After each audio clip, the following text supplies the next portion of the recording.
Are you looking for some strategies to avoid the crazy this holiday season? I get it. Most families would prefer to feel sane so that they can enjoy spending time together over the holidays rather than the craziness of the chaos. In today's video, what you're going to learn are ways that you can take some control when everything's up in the air. As a parent, you have unique struggles, right? Your child is off of school for a couple of weeks, so there's a lot of time together. It tends to be unstructured time, which will throw your child off. But in the holiday time, the other challenge that pops up is this concept of judgment, going to family events and parties and worrying that you're going to be judged, which will make the craziness of this season feel even less enjoyable.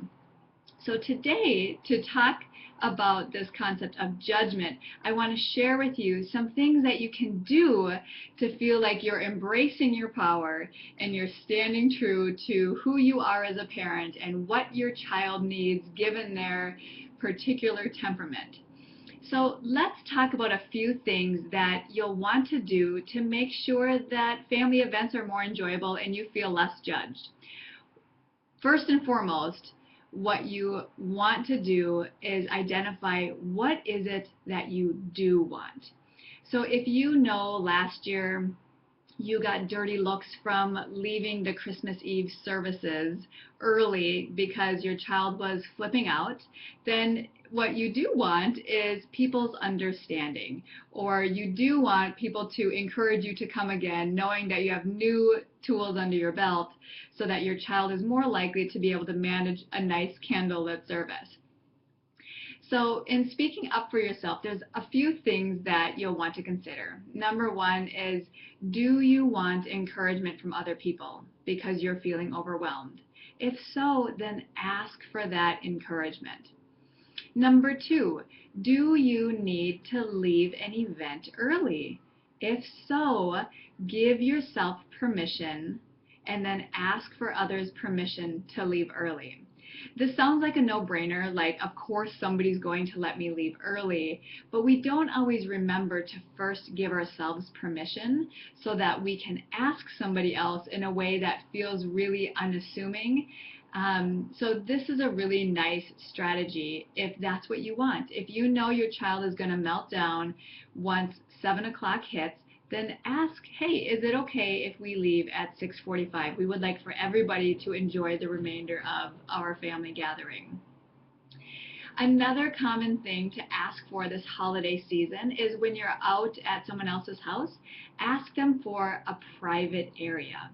You know your child's going to melt down either because there's too much sugar or there's too much noise, or he didn't like the present that he got and he wanted to open everybody else's presents. So you're going to need a private area where your child can reset from the overstimulation. So ask for that privacy area so that you guys can reset.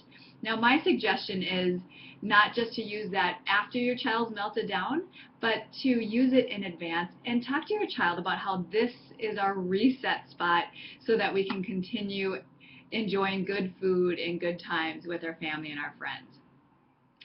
Another thing to ask for that you may not have thought of is you can ask for permission for the sweets to be out of reach. If your child does not have good self-control and they respond in a really sensitive way to sugar and processed foods and artificial colors that are in packaged sweets, then ask for those to be out of place so that you have more control and influence as to when and how much of these your child is getting. I haven't ever heard somebody say, nope, I'm sorry, that's completely impossible. So consider asking to have the sweets out of reach. If you have a child who has some sensory challenges, it is okay to ask for other family members to do something like a handshake rather than a hug. You know, if you start the night off with sensory overwhelm or your child starts that way, you know that it's going to set the whole evening up in a tone that isn't going to end well, and it's not going to feel good for anybody. So you don't actually have to defend your child or foresee this judgment by asking for for your grandma to shake your child's hand rather than give them a hug. And instead, what you can do is you can prepare your child. You can say, you know what? I noticed you didn't like last year when grandma hugged you. So this year, we're going to do a handshake instead. So you're not saying you don't have to say hello, but you're offering them a solution that's much more comfortable for them. And then finally, it is okay to ask for others to butt out, basically. You can say, you know what, we're trying some new strategies. We have some rules that we follow in our family. We would like to manage those the way that we're practicing. Do you mind letting us do that rather than you stepping in? Again, this permission can go a long way, because you're standing in your power, you're identifying what it is your child and your family and yourself desires. And once somebody says, yes, okay, I will butt out, it makes them more likely to follow through.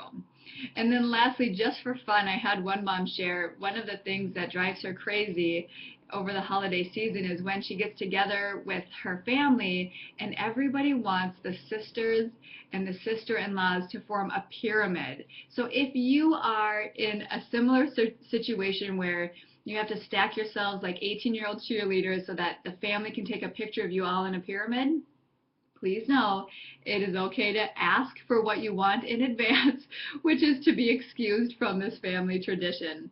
So thank you guys so much for spending your time watching this Mad to Glad Parenting Tip of the Week. I hope that you enjoy your holiday seasons and you have some great strategies. Remember, what you do matters. That includes speaking up for yourself. So ask for what you do want and share in the comments below. I would love to see. I'll catch you guys next time. Bye-bye.